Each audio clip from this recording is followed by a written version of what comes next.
In this video, we'll look at the three bases. Welcome to the Art of Breeding with Brian Reeder.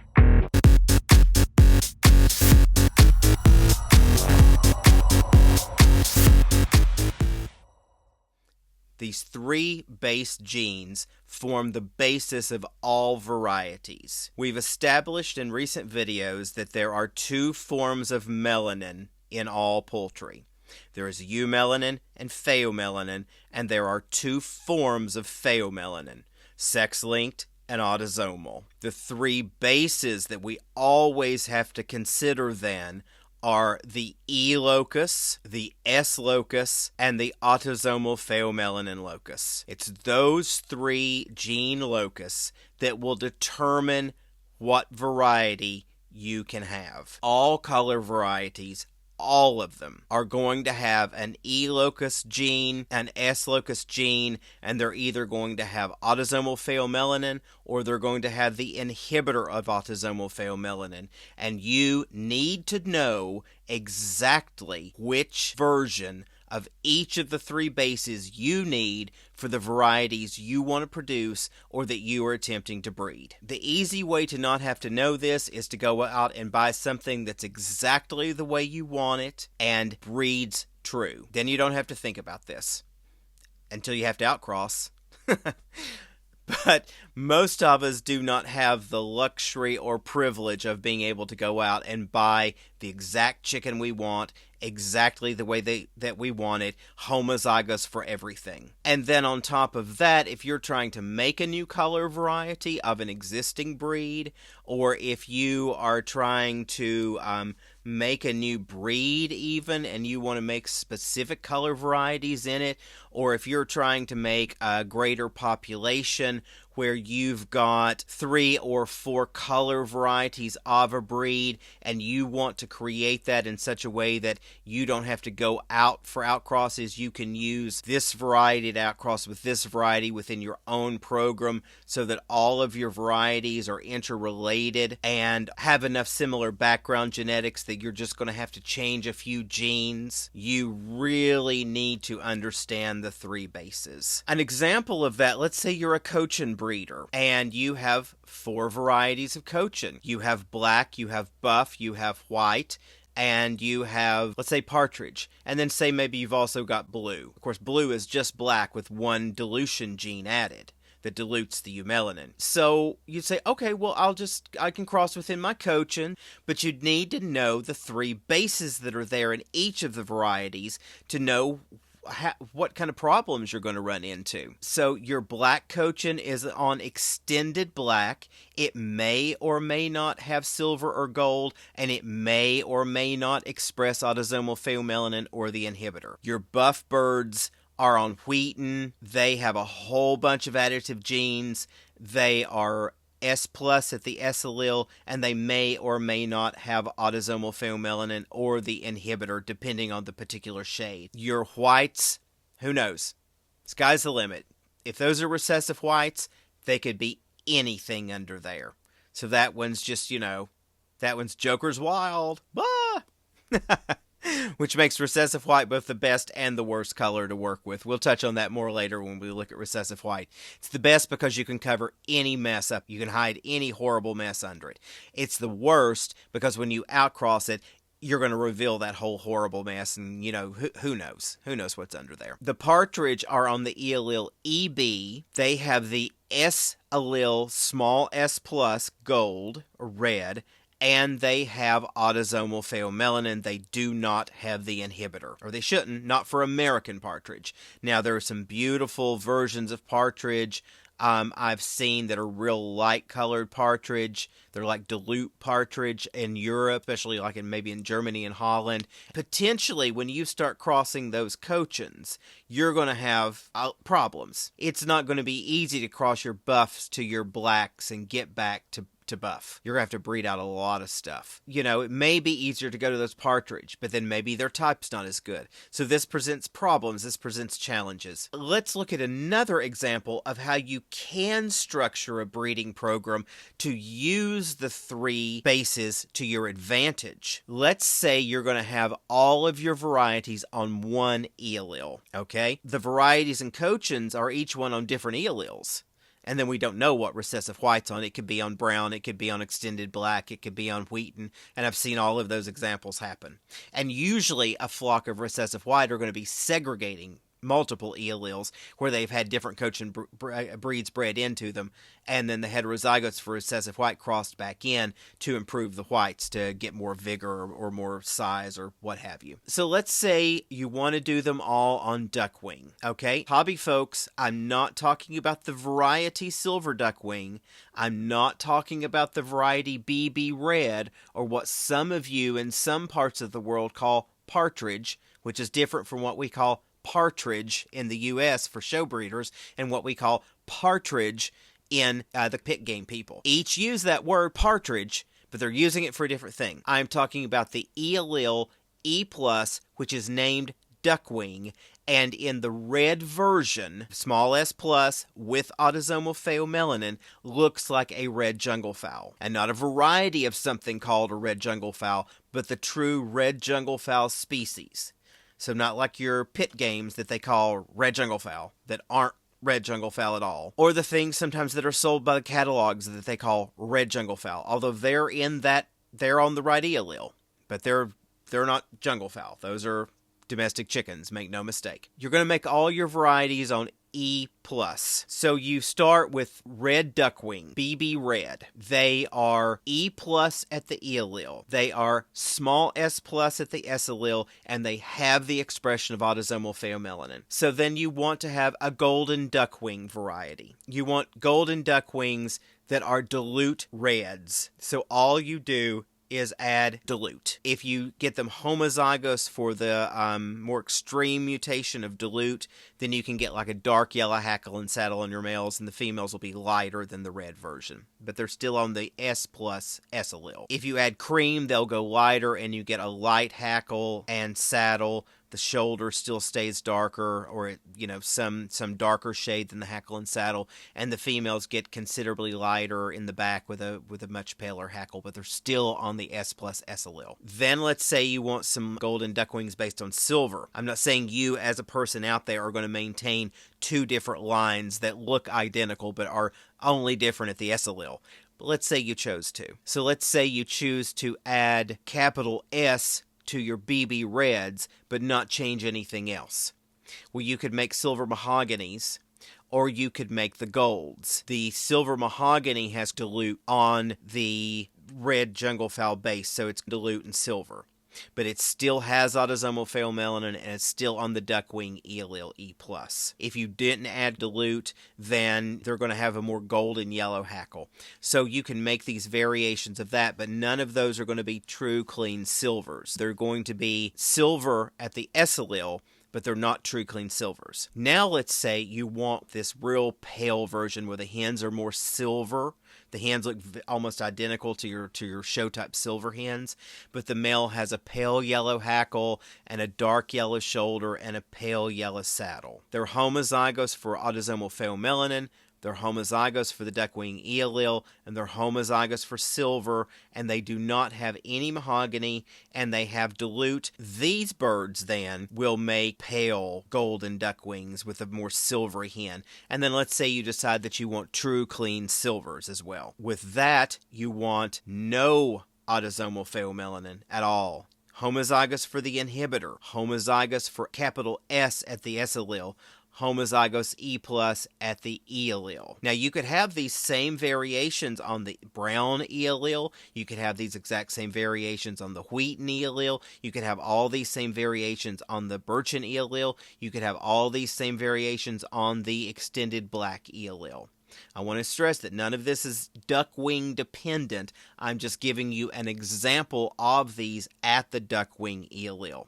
This is just our example. So then you would have potentially 5 varieties as a minimum. Reds, diluted red, goldens, light goldens, and true clean silvers. All of those could be outcrossed at various times if you needed an outcross, once you understand those alleles and you know what you're doing. Now, if you cross your clean silver out to any of those others, you're going to bring in autosomal pheomelanin. They're going to go brassy. They're going to go gold. You're not going to have the clean white. But if you know what's doing it and you've got your clean silver line, you can breed the autosomal pheomelanin back out.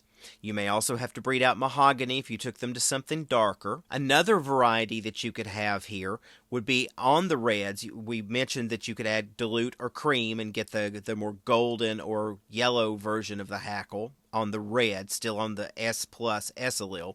You could also have a red that's the duckwing allele and the S plus red allele, but you've removed autosomal pheomelanin. You now have the inhibitor of autosomal pheomelanin, and the males will be a real nice sound orange where there's not a lot of variation. They're not a darker red on top of the head and a lighter red through the middle of the hackle and a darker red around the face and the base of the hackle. That will create a lighter red that's not a yellow on red, like dilute, homozygous, and cream will make. So you could make a whole bunch of varieties just mixing and mingling these 3 bases. Then on top of that, you can start adding additive genes to all of this. Each of those versions with Colombian would be different colors of a Colombian version. Each of those with dark brown would be ginger, would be a ginger version of each of those, and would be a different set of shades on the male and female. If you've added those, you can then add pattern gene, and you can have the pattern gene expression, the different color range. You can add melanotic, and the pattern then will become even stronger. It'll go in different directions. You could add barring and have different variations of barring. You could add blue and have blue with each of those color ranges.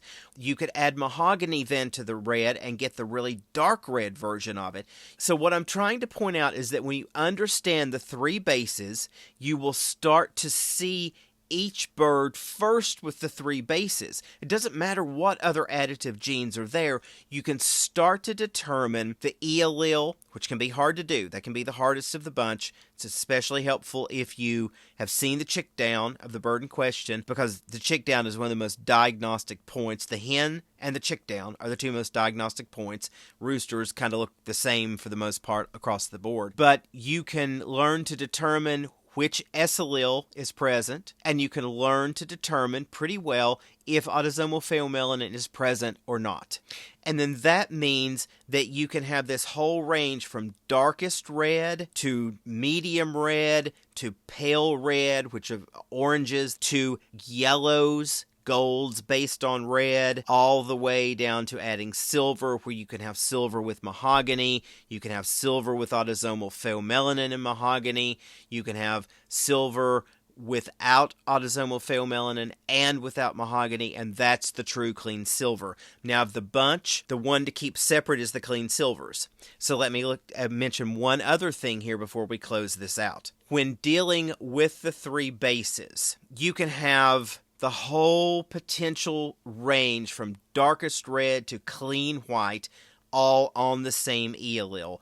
Then you can add whatever additive genes you want and have that whole range with the same additive genes. But I always recommend that if you want to work with the clean, true, pure silvers, don't work with any reds. Make your whole family out of just clean silvers. So you would have varieties like silver duckwing, silver penciled, silver Colombian, silver wheaten, black-tailed white or silver ginger wheaten, silver birchen, silver black, which is non-fully melanized silver at the capital E allele. But anyhow, you can have all of these silver varieties, and so then you would know they're all the same at the APH allele. That is, they all have the inhibitor of autosomal pheomelanin. That's the most important part with your silvers. It's harder to breed out the autosomal pheomelanin and the mahogany and get them clean, beautiful, clean snow white silver than it is to change out alleles. So let's say that you want to have all silver varieties and you want to focus on the cleanest silvers, then you could have a bunch of different varieties that are on different alleles, and your main point of relation is through the S allele and the autosomal pheomelanin inhibitor allele. Okay, so what I'm trying to get at here is that you can use these three bases to create families of interrelated varieties that work for you. So let's say you're only interested in red. Well, then don't have any silver varieties. And then you could have red varieties on different alleles. Or you could have a whole range of shades of red varieties all on the same allele. And that way you don't have to get birds from someone else unless you just want to. You don't have to go out somewhere else to bring in your birds. I'm stressing these three bases so much because you have to know them to know all the varieties have specific combinations of the three bases. You get one of those three bases wrong, it may look similar to the variety you want, but it's still not right. Millet fleur has to be on brown. You can't get millet fleur on wheaten because wheaten suppresses the expression of eumelanin. A lot of people try, and that always goes wrong. And they just end up with a bunch of basically party-colored birds they're calling millet fleur that are never going to look like the good diucal. So what I'm trying to really stress here with these three bases is that they are the base you build varieties from. You have to know them to understand the variety. You have to know what the correct three bases are to make the variety you want, because that's always, in almost all instances, very specific. And you also have to know how they interact and interrelate with each other. If you then understand the three bases well, you can create an umbrella group of varieties that will all work together and that can be outcrossed easily without ruining everything for 3 or 4 or 5 generations. Then your whole poultry yard, it becomes one cohesive program rather than a bunch of individual little things off here and there and the other. So the three bases are the most important part of understanding all the color varieties. And again, the three bases are the allele at the E locus, the allele at the S locus, and the allele at the APH locus. They will determine everything about the variety, and the additive genes go on top of those then. Like, for instance, let me give you one last example of a complex variety. Millet fleur. A good, proper millet fleur, as seen in the best diucal, will be brown at the E allele, EB. They are S plus at the S allele. They have autosomal pheomelanin. They then have ginger, or dark brown, they have melanotic, they have pattern gene, and they have modeling. But they are still EB, S plus, APH. That's the three bases, and the rest of it then are additive genes. You get one of those three bases wrong, and you no longer have millet fleur. Now, if you change small s plus to capital S, you can do the silvers or the light gold varieties. So you can make a variety of millet fleur if you change the S allele. But if you change the E allele, you can't get millet fleur. Millet fleur does not work on wheaten, it does not look right on duckwing, and it is not possible on extended black. Of them all, the closest you could get to probably making it look right would be on the ER Birchen allele. But it's still not going to look completely right. Now, the reason I listed ginger, pattern gene, and melanotic is because good millet fleurs are spangled, as in spangled Hamburgs. They are spangled plus modeling, and that spangle holds the model in place and doesn't allow them to get more and more and more white in the modeling every feather molt until they no longer look right. That's the reason most modeled birds look a mess, while really well-bred diucal, a few lines in the U.S., but predominantly lines seen in Holland and Germany and some of the northern European countries, are exquisite, and even a mature older bird is still exquisite, is because they are spangled with modeling, not just modeling. Okay, so that's an example of a complex pattern, and that shows you the 3 bases have to be a certain set of things. If you start changing those 3 bases, you're going to change it either into a different color variety or something that's not the variety you're saying that it is. So that's it for the 3 bases. We'll touch on this more every time we talk about varieties. The first thing I'll talk about with that variety is the 3 bases. It is the most important point to understanding color varieties, and I simply cannot stress it enough. Thank you for visiting my channel. I hope this video was interesting to you. If you would like to know more about this subject, leave a comment or question below in the comments section. Please leave a like on this video and subscribe to the channel. Click the bell notification to be alerted when new videos post. You can find my poultry books on Amazon at the link below in the show notes. My daylily website, sundragondaylilies.com, offers information on booking me for consultations on your specific genetics questions or mentoring for your breeding projects. It also lists all of my daylily introductions, the cultivars that are currently available, and links to my blog where you can find the bulk of my daylily writing. Thank you for joining me for this video, and I hope you'll be back for more. Have a great day.